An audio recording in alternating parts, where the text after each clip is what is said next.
Um, Hope everybody's having a good weekend. It's good to be here with y'all to study this morning. Before we begin, just want to mention that, we had a graduation. So Mason graduated this past Friday night, so we're real happy for him. And I don't know if everybody's been getting emails, but we're having a graduation party today at 4 o'clock at our house. Anybody wants to come? So we got some barbecue and things like that, but we'd love to have you all there to celebrate with us. So anyway, so let's think about Galatians here. So last week we finished up, we were talking about Paul was contrasting, I guess, what's called the deeds of the flesh, the fruit of the spirit.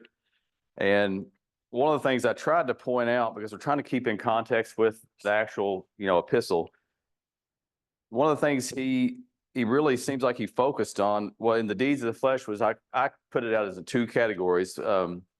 One being, things that would have been associated with idolatry or the pagan lifestyle. That's all those things in the deeds of the flesh, a lot of that, what we would just refer to as immorality. And then the other category I said was more along the lines of, the way people interact with each other, their attitude, the way they treat each other. And then when he comes over to the fruit of the Spirit, all of those fruit of the Spirit, they deal with that same type thing, the way people treat each other. And so I try to make the point that he's maybe emphasizing this because of what's going on there in these churches. Maybe there is some tension, some strife over this false teaching, the way people are reacting to it, the way they're treating each other. And so seems like there's an emphasis on that. So we tried to make that point. And so right at the end of class, I think we'd finished up going over 22 and 23. And so we see that these things, these fruits, are the outcome of people whose lives who've been transformed in Christ and through the guidance of the Spirit. And so that's what they look like, those people. That's what people who are guided by the Spirit look like. And then I think in verse 24, he kind of shows us, how we get to this point of being transformed. So it says in verse 24, now those who belong to Christ have crucified the flesh with its passions and desires. He's used it and will use this whole principle of crucifying the flesh. We see that over there in chapter 2, I think verse 20. You may remember this. He says, I have been crucified with Christ, and it's no longer I who live, but Christ lives in me. The life I now live in the flesh, I live by faith in the Son of God who loved me and delivered himself up for me. And then he also uses it in chapter 6, which we'll see a little later in verse 14. But may it never be that I should boast except in the cross of our Lord Jesus, through which the world has been crucified to me and I to the world. So this idea of crucifying, he's talked about. So let's think about this. So I want to point out, when he uses the word crucify, there's obviously a direct connection or a similarity to who was crucified? Christ, in the way that he died. So, what do you think it means when he says crucified the flesh there in verse 24? Anybody? Especially in light of what we just read, the deeds of the flesh. What is crucifying? When something or someone's crucified, what is that? You put it to death. Yeah, it's killed. It's been put to death.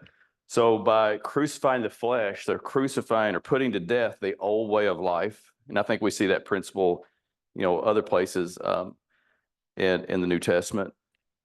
And so I think this gets to the heart of that transformation process and how it takes place and how Christians are changed people. And so I believe that the key to the transformation is how we identify with Christ and they understand the significance of the cross. So let's see. And I think that begins, flip over to Colossians 2. When does that begin, you suppose?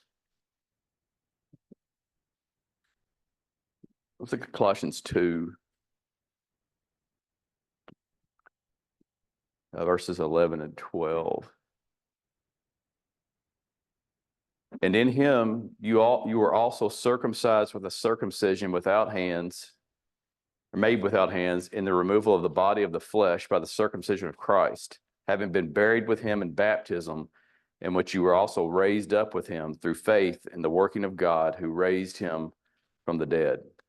Now, I find it kind of interesting that we've been discussing circumcision a whole lot in this book, in the epistle. And I find it interesting. What does he associate with a spiritual circumcision?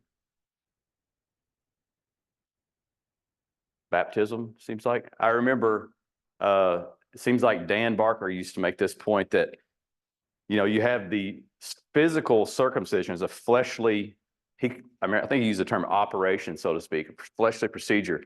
But then you have this spiritual procedure that God performs on us through baptism. And that's what's important. Let's see, what was it? And so that happens at baptism. And there's, and when we talk about the cross, I can't separate the death and the burial and the resurrection. When I think of the cross, I think of all three of those things together. And we see that here, I believe, when it talks about, the principle of baptism. We were buried in baptism, similar to how Christ was buried, and we're raised up through faith working, through the faith working of God, raised through faith in the working of God who raised him from the dead. So we see how, that begins with baptism. And so how we understand this transformation is how we identify with Christ and the cross and what it has done for us. And how we're buried, we put to death the old man and we're raised to a new life. And as we'll see later, Paul refers to it as a new creation or new creature. And so that phrase, that two-word phrase, the cross, seems pretty simple, but I think it's one of those that's kind of like in Christ. If you open it up, it just expands. And so the cross, it should have a powerful effect on how we live our lives.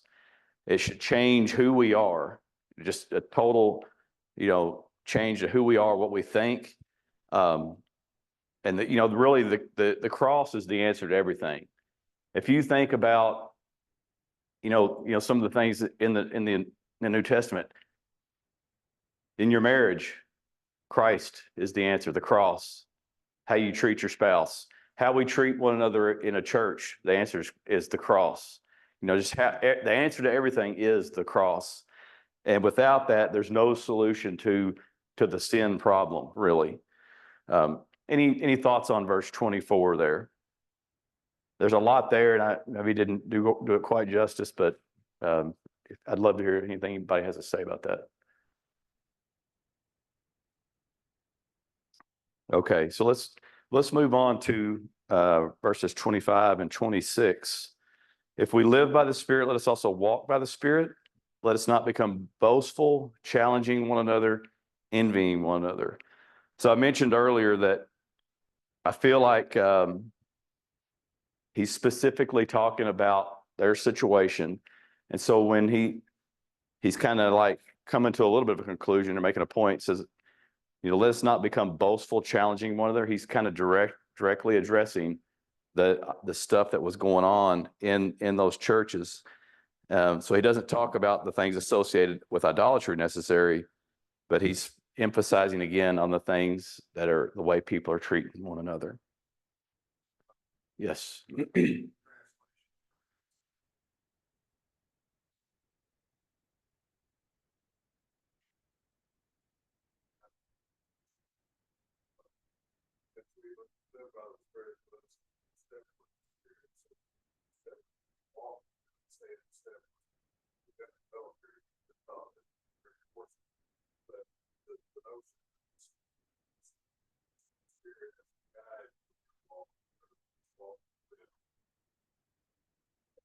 And that what you're saying, I hadn't even really thought about. I was focusing on other stuff. But if the Spirit's going this direction, and like you use keeping in step, like in the military, the group or the leader's going in one way, you have to keep with that. And so the Spirit is leading us. So we have to stay in step and with the Spirit so we can go to where we need to go. So thank you for bringing up that the different, phrase there. So it helps us understand it a little bit more. Any other thoughts there?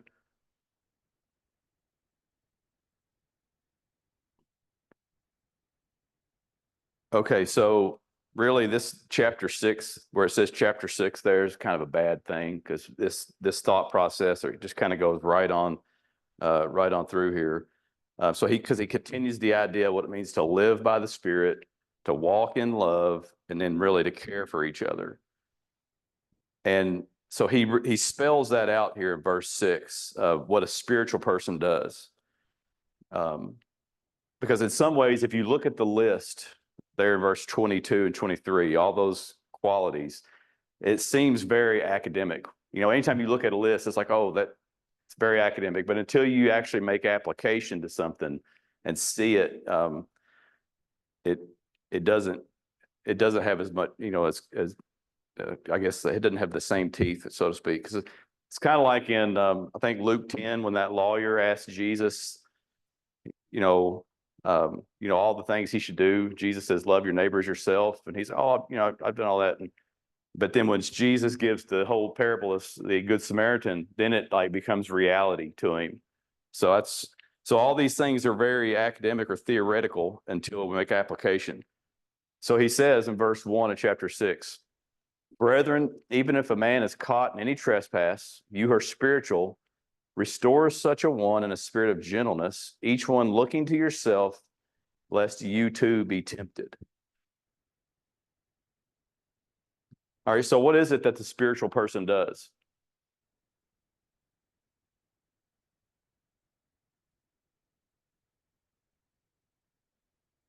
Anybody?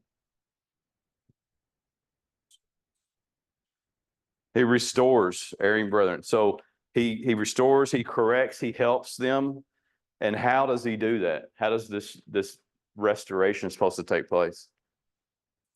With gentleness? Okay. So I was thinking about the whole restoration process. What do we normally restore? Do you restore your new car or your new house? No, we restore old things, don't we? And so how do you treat these old things? If you have an old piece of furniture and you're trying to restore it, how do you treat it? Do you toss it around? No, you're very delicate with that. And so likewise, when an erring brother, they need to be treated delicately. Because what would happen if you have this old piece of furniture and you're really rough with it? What'd you say? Well, no, you couldn't restore it, but you might break it, damage it, destroy it. So what do you think the application I'm trying to make there with that is? If we don't treat a brother that's erring gently, what we might do to them? Chase them away. We might crush their spirit, so to speak. So there's a purpose that we need to do this gently. All right, so he also gives a warning there at the end of verse 1. What is that warning that he gives? Watch for ourselves. Yeah, to watch for yourself. Says each one look into yourself, lest you too be tempted. Examine yourself. How tempted? How would we be tempted in that situation? Maybe.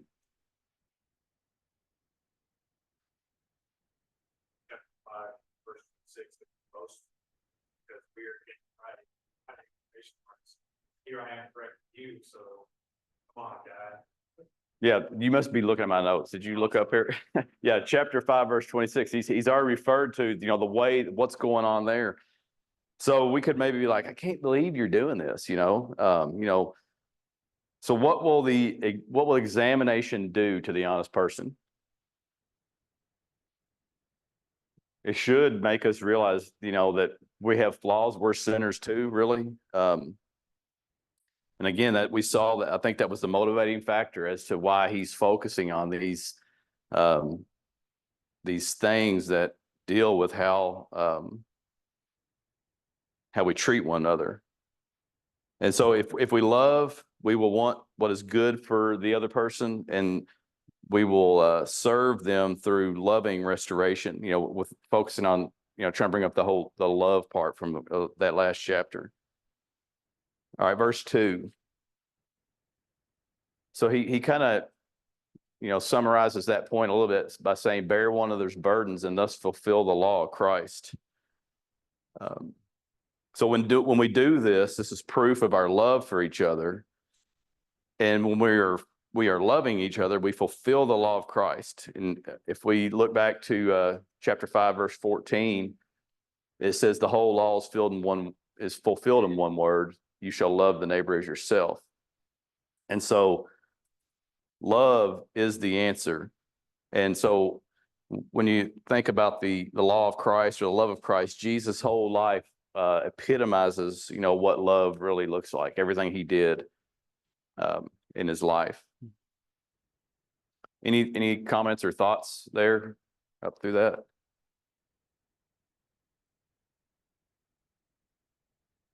All right, so in verse 3, I kind of feel like this kind of connects back a little bit to verse number 1. For if anyone thinks he is something when he is nothing, he deceives himself. So I feel like it connects, to that whole keep watch lest you're tempted.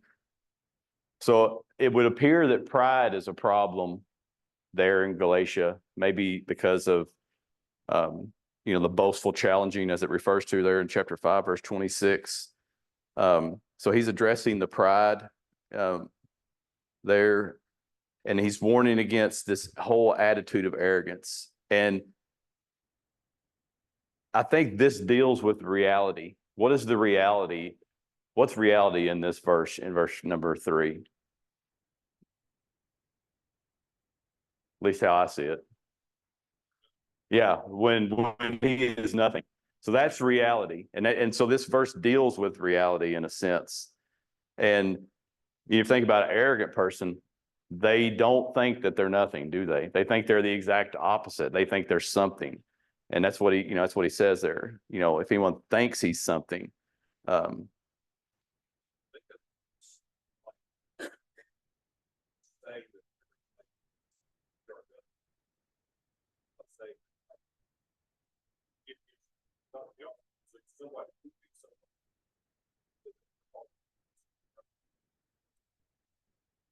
Oh yeah, absolutely. And I think maybe we might get to that here in just a second. And it's all based on what we look at as our standard, really, I think, and our realization of the standard. So he says, for if anyone thinks he's something when he's nothing, he deceives himself. But let each one examine his own work, then he will have reason for boasting. So boasting is what an arrogant person would do, right?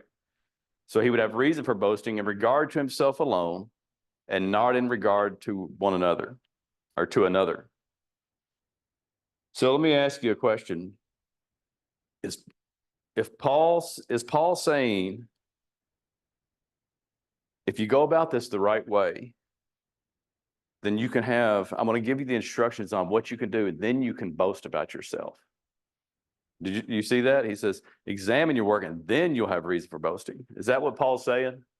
I'm giving you a loophole on how you can boast for yourself.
Self-centered, kind of the fault that we fall into if we're not careful.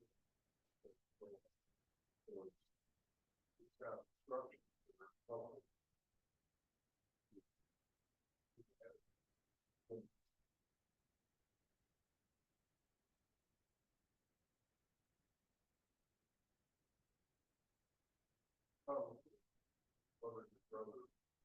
So all the variables want the same.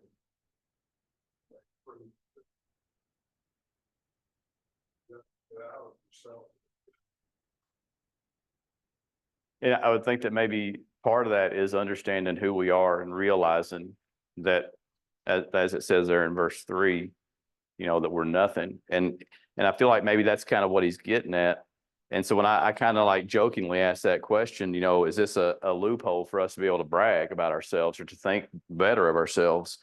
And I think, the obvious answer is no. And so you got to ask, what's he getting at then? And so I think if you look at there, verse 4, he's talking about examining ourselves against other people as opposed to using the true standard, which is Christ. And so we're using people as our standard.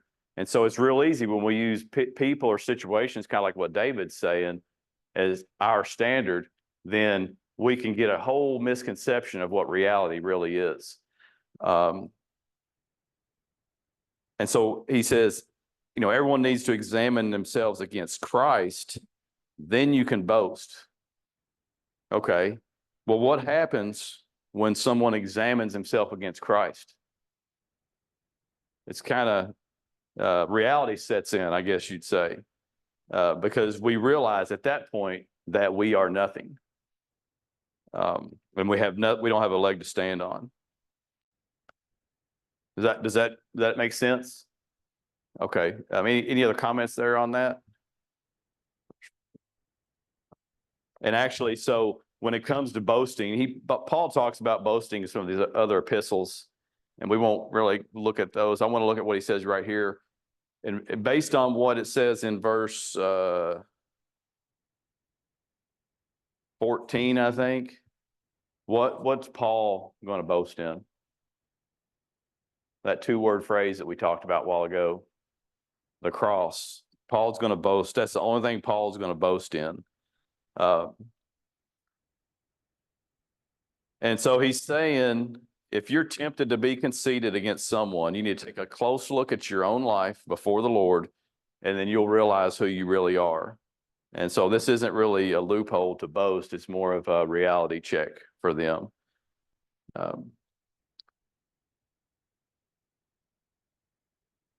Okay, let's look at verse 5. For each one shall bear his own load. Now, wait a minute. Did I miss one? Yeah, we talked about number 2. All right, so this is, it uses some of the same language, but sounds like the exact opposite of what he says in verse 2. Because what did he say in verse 2? Bear one another's burdens and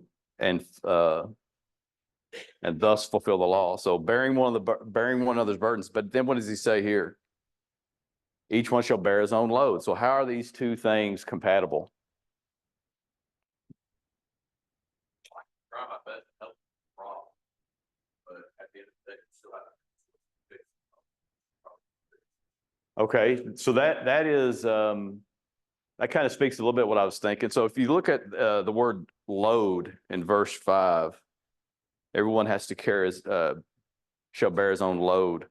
One of the examples I was read and heard about was a load being something that only you can do, something that you have to do. And the example was if you have, David was in the military, you're issued certain things, and I don't know if you had a backpack or not, but if you had a pack, whose job was it to carry the pack?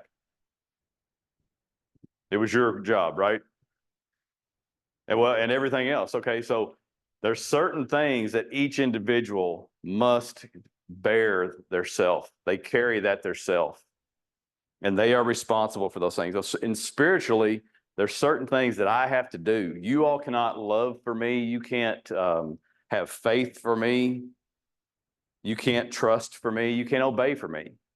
I must do those things on my own. But then when it refers to burdens in chapter 2, it's kind of like those challenges that life gives us, not the responsibilities that we have. It's the challenges that life gives us that kind of just thrust on us. And so in that military example, it would be like the soldier who gets injured and they pick him up and he's still got that backpack on, but they're carrying him out of a battlefield or wherever. And so they're bearing that with him, but he is still responsible for his part in that. And so that's how we bear one another's burdens, but then we are still responsible to carry our own load. Let's see, make sure I said everything I was wanting to. And so, the burdens that we may face in life, a death in the family, an illness, financial troubles, family troubles, everybody's burdens are different, but we help one another through those things, and we need to help. And that's how, it says there in verse 2 that, fulfill the law of Christ. And so this, I believe, ties to what he's saying. Don't compare yourself to other people, but you have your own responsibilities toward God. And when you have to bear your own load, you have your responsibilities to God. Don't worry about comparing yourself to other people. Any thoughts on that? It's such a powerful illustration. It's a powerful illustration because the contrast here is the people who are boasting and challenging one another. It's kind of like telling that injured soldier who's carrying their back and really can't do it and saying, well, that's yours to carry, so I'm not helping you. Or pointing out the fact that, they're injured or whatever instead of helping them. So, okay. Any other thoughts there?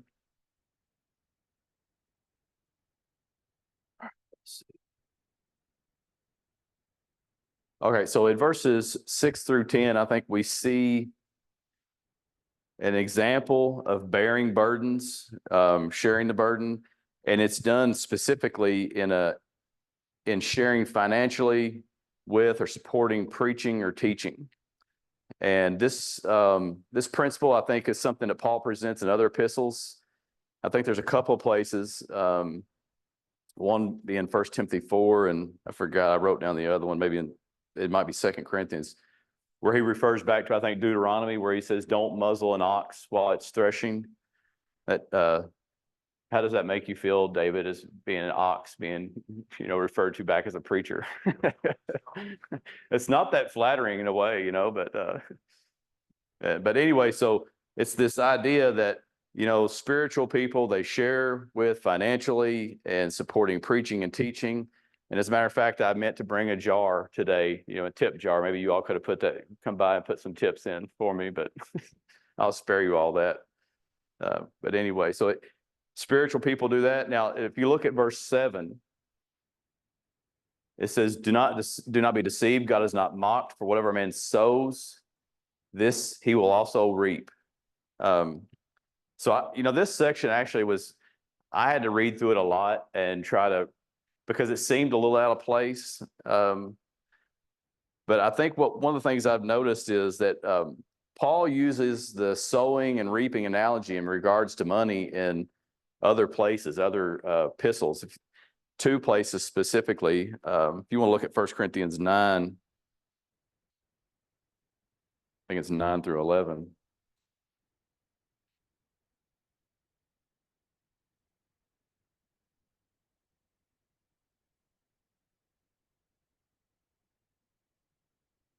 Yeah, this is where he other quotes the passage in Deuteronomy.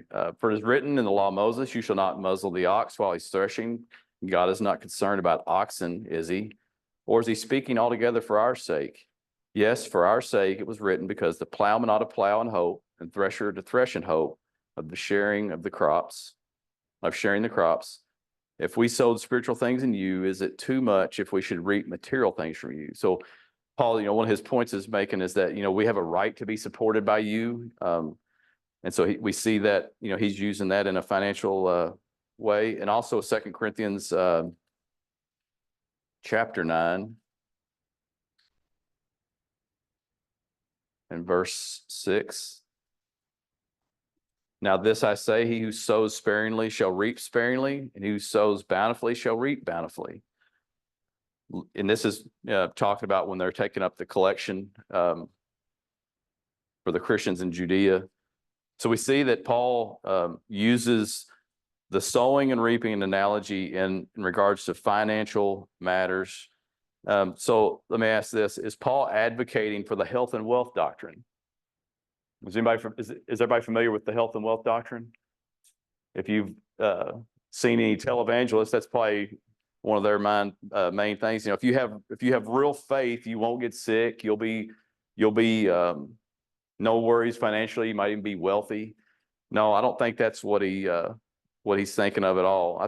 And as a matter of fact, I think that's the exact opposite of what the gospel teaches.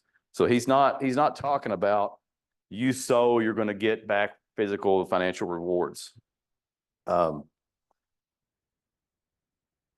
he's saying here is a blessing that comes by being generous with money. There is a blessing that comes by being generous with money, and it's not necessarily financial, but it's a reflection of our faith and our love. But there is blessing, and it's spiritually, not physically, I believe. And so right after he talks about sharing with one another who teaches, he uses this illustration, so to tie these two things together. Any thoughts or comments on verses 6 and 7?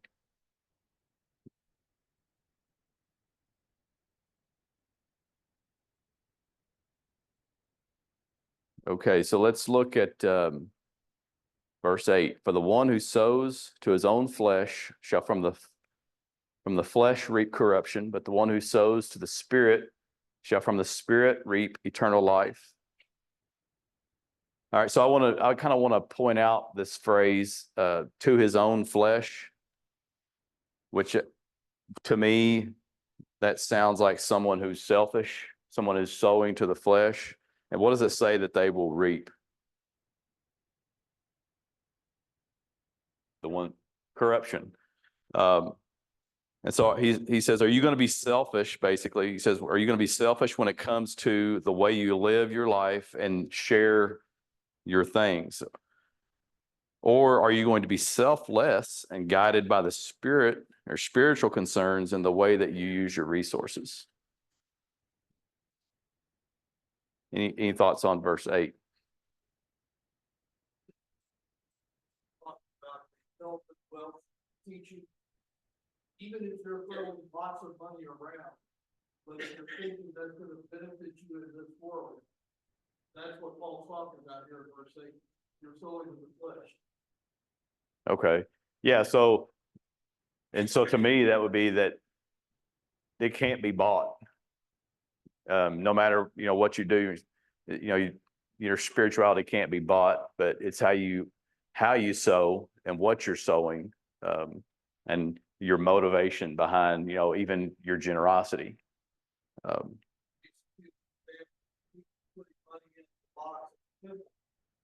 Someone was putting in great sums of money, didn't impress him at all, and the woman put in the 2 coins. She was sowing to the Spirit. Yeah, because she was motivated by different things than the ones putting a lot of money in, and she was given more because of just her motivation. Any other thoughts there?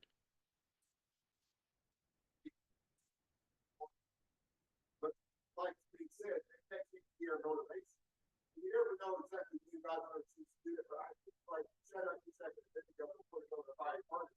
They say, it went out that God's going to save them, but then they say, but if he doesn't, we're still not going to, turn away from him. So they understand in their minds that God is under no compulsion to save them, and they're okay with that, and they're still going to live their lives in faith to him. They're not simply faithful to God because he's this blessing machine that if you worship him, that he's always going to save you from the fiery furnace or whatever trial you have.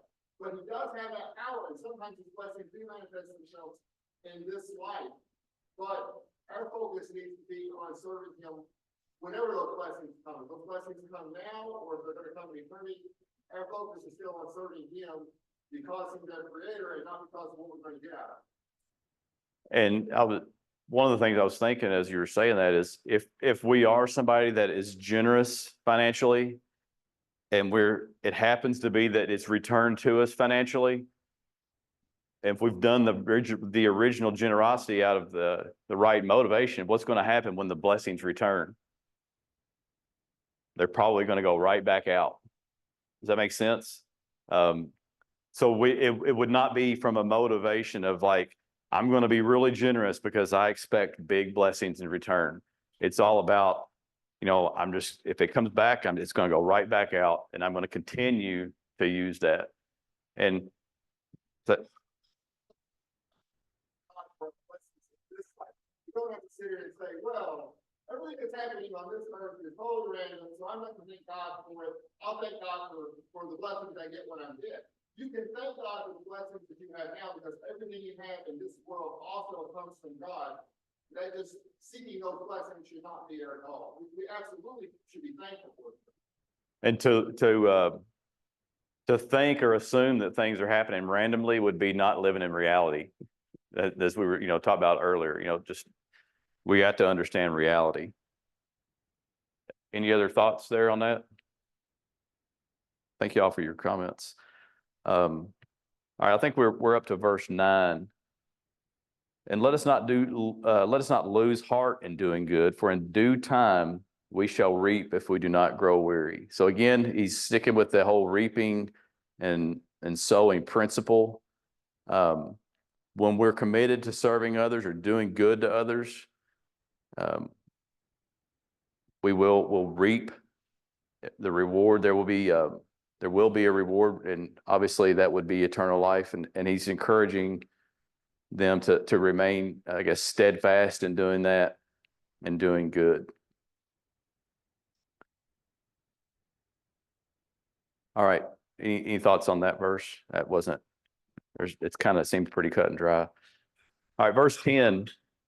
So I guess it's more like his conclusion to this paragraph here. It says, so then, while we have an opportunity, let us do good to all men, and especially those who are of the household of faith. So this seems like a logical conclusion for Paul to this whole discussion. He says, while we have an opportunity. What do you think when did we have an opportunity? I guess I would ask that question. When it's kind of like when Jesus in the parable of who's my neighbor? Well, everybody was your neighbor. It was the whole point of that. So when is opportunity? It's pretty much any time that you see a need. It's not something that you look, you try to get out of, I guess you'd say. It's an opportunity. It's always there. And we look for opportunities to serve other people.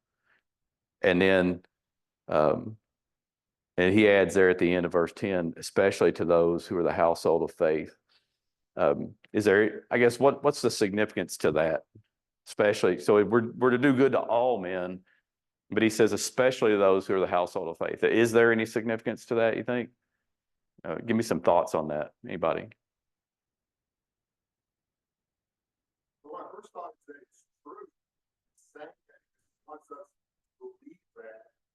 And so I think we need to be careful if we kind of turn that upside down. Sometimes maybe there's a things that make our first priority is the non-believers because we're trying to save them and people who are already in the church. They might have problems, but they're Christians, so it'll be okay. It sounds very logical, but that's not what Paul's saying here. He's saying the first priority should be your brother. Yeah, he puts an emphasis on Christians supporting, taking care of one another. And this, this may be, I don't think it's limited to finances, but it may include that. But it's also included in really maybe even back to what he's talked about in the first part of this chapter, in the whole restoration process. We need to make sure that each other are healthy spiritually, so to speak. Our needs are being met physically and spiritually. So those are just some of the thoughts I was thinking there on that, because he specifically mentions the household of faith. Years ago, we always they treat you like family, but very difficult people treat you really bad. Someone was you wanted to let somebody know that they were not nice. They treat you like family. Because there was sort of a stereotype where sometimes some people will go out of the way for the stranger, because but when they get around the family, sort of your natural self comes out, and sometimes you can be ruder to them than you would ever be to anyone else, and you can be pushy with them than you ever would be with anybody else. And I think that can creep into the church too, where you kind of put all your focus on those outside the body and just kind of neglect the people around you, and you forget that they're your brothers and your sisters, and they need to be the most important people in your life. So I think it's a verse that needs a lot of emphasis. I don't think people put on purpose. I think it just sometimes just kind of creeps up on us, where if it wasn't for the email coming out that tells you who's on the sick list, you wouldn't know, right? Because you're not really as close to your brothers and sisters as maybe we should be. And I think it's a general, I know I'm guilty of it at times, of kind of neglecting the concerns of the brothers around me. I think Paul is sort of rebuking that, telling us to put the emphasis back on each other.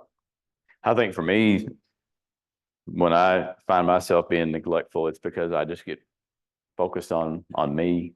I get more selfish, and I worry about myself too much probably. But yeah, so there's definitely, this principle that, Christians need to be, looking out for, helping one another.